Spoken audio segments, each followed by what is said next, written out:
Okay, so welcome to an introduction to conditional sentences in English. Let's have a look at an example. If all the ice in Antarctica melts, the sea level will go up 60 to 70 meters. Okay, so this is a future possibility. If this happens, if this condition is met, then this will be the result. So in English we show that there is a condition by using the word if.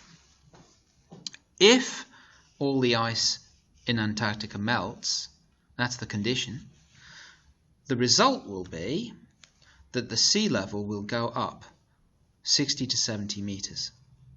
So in English we have a sentence with two parts.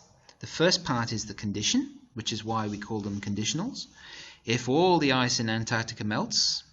And the second part is the result. The sea level will go up.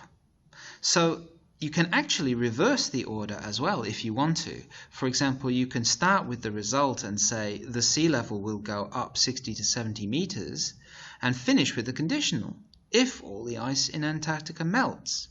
The only difference is that the comma disappears. If you have the if first, there is a comma in the middle. If you have the if in the middle, there is no comma. So when is this condition talking about? If all the ice in Antarctica melts, the sea level will go up 60 to 70 meters. So this is the clue. If we are using the word will, then we must be talking about something that might happen in the future, right? So if this condition is met, then this will happen in the future.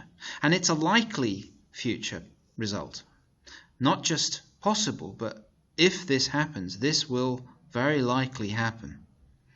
Okay? The other part of the sentence, though, has a present tense.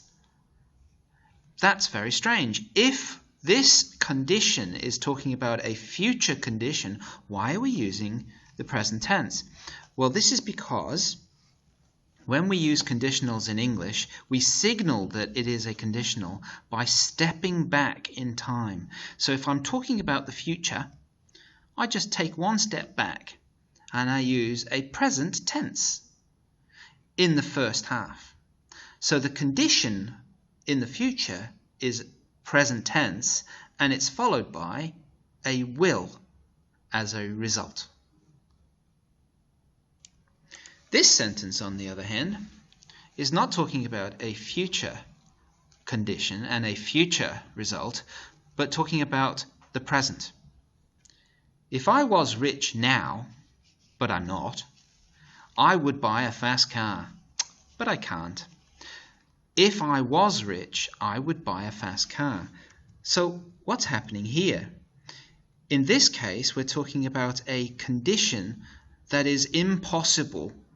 But we're talking about now. I am not rich. But if I was rich, I would buy a car. So this is a present impossible condition with a present impossible result.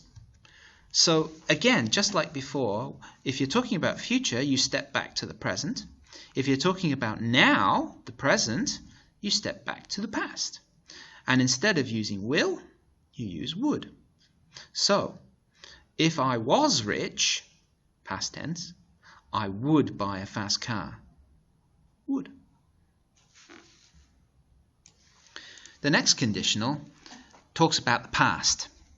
If I had studied really hard last week, I would have passed the test. So in this case, we're talking about a condition that could have happened in the past, but it didn't because it's impossible. And a result that might have happened in the past, but didn't, of course, because it's impossible. If I had studied, but I didn't, I would have passed, but I didn't pass. So this is called a past conditional. What's happening here is, once again, we are stepping back in time. If you're talking about a future condition, you use the present. If you're talking about a present conditional, you use the past. If you're talking about a past condition, you use the past perfect, which is the past of the past. So you step back one more. If I had studied, not studied, had studied. That's past perfect, right? And over here, we don't use would, we use would have. I would have passed the test, not would pass, but would have passed. So there are basically three main conditions. One is for the future, and it's a likely future. We call this the first conditional very often, and we use present and will. The second conditional is for an impossible present. Of course, I am not tall, I am not called something else. So these are all things that are not true. I'm not rich. So if you're talking about something you would like to be true but isn't true, it's an impossible present. Second conditional, past tense and would. Third conditional is for those impossible past things, things that didn't happen but you wish they had happened. In this case, you use past perfect and would have. If it rains, I will use my umbrella. Which one is this? So, I'm using the present tense for the condition, if it rains, so I must be talking about the future. I'm using a present tense, so I'm talking about the future. If it rains in the future, what will I do? I will use my umbrella. So this is a likely future. So, if I was rich, I would buy a fast car. What are we talking about here?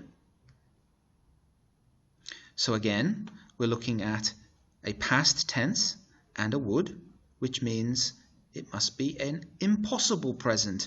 It's something I wish was true, but is not true. If I was rich, but I'm not, I would buy a fast car, but I can't. And finally, if I had studied harder, but I didn't, I would have passed the test, but I didn't. Impossible past, past perfect, and would have. So let's do a little quiz to test you. If I go to your party, which one would you use? A, B, C, or D? So the correct answer is B. Go is present tense. So we're talking about the future. If I go to your party in the future, I will bring a cake. So this is a likely future result.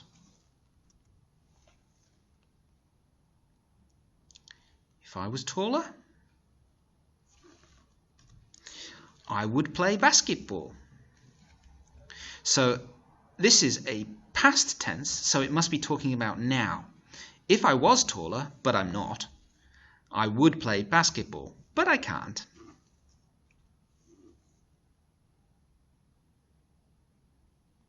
If I hadn't been late, but I was, I would not have missed the meeting. Okay, now there's one more wrinkle we need to talk about in conditionals, and that's the first and the second conditionals, the likely future and the impossible present. So this one with the present tense or the past tense. Let's have a look. If I work hard, I will pass the test tomorrow. Okay? This is a likely future, first conditional, present tense and will. But what if I say this? If I worked hard, I would pass the test tomorrow. I'm talking about the future, but I'm using second conditional. I'm using past tense and would. Is that correct? Can I do that? So I'm in the future, and I step back. If I step back 2 places, I'm in the future and I step back to the present, and then I step back to the past. What I'm doing is I'm showing that this future condition and this future result are quite likely.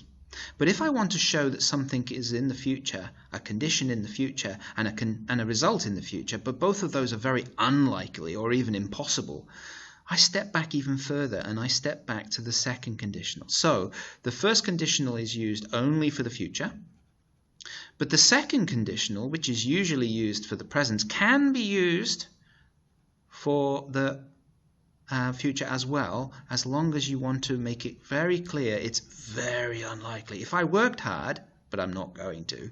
I would pass the test, but I probably won't. Okay? So let's think about a general situation. How could we reduce car pollution? So maybe we could stop using cars.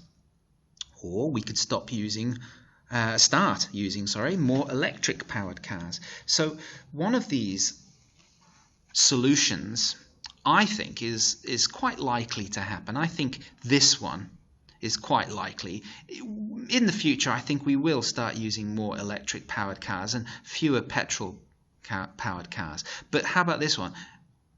Are we all going to stop using cars completely? I don't think so. I think this one is a future, but very unlikely. Okay, so these are the two possible sentences then. If we stop or stopped using cars, this will or this would reduce pollution. So what I want you to do is have a look at these two options. Which ones do you think would be correct in this case? Remember, this one I don't think is very likely. This one, on the other hand, start or started, will or would, this one is more likely. How would you write these two sentences out? Okay, so I think it makes sense to go with stopped and would. So this is not very likely, right? If we stopped using cars, but I don't think we will, this would reduce pollution, but I don't think it's very likely. On the other hand, this one, if we start using more electric powered cars, this will reduce pollution. I think that's much more likely. So an unlikely future, we use second conditional, which is past tense and would. And a likely future, we use first conditional, which is present tense, start, and will. So the final chart looks a little bit like this. If we're using talking about the future, then we use the present and will. First conditional is a likely future. The second conditional is for two things. We might be talking about an unlikely future, or we might be talking about an impossible present. And finally, we only use third conditional for the past, and it is always going to be impossible. And that's it. Good luck with studying conditionals.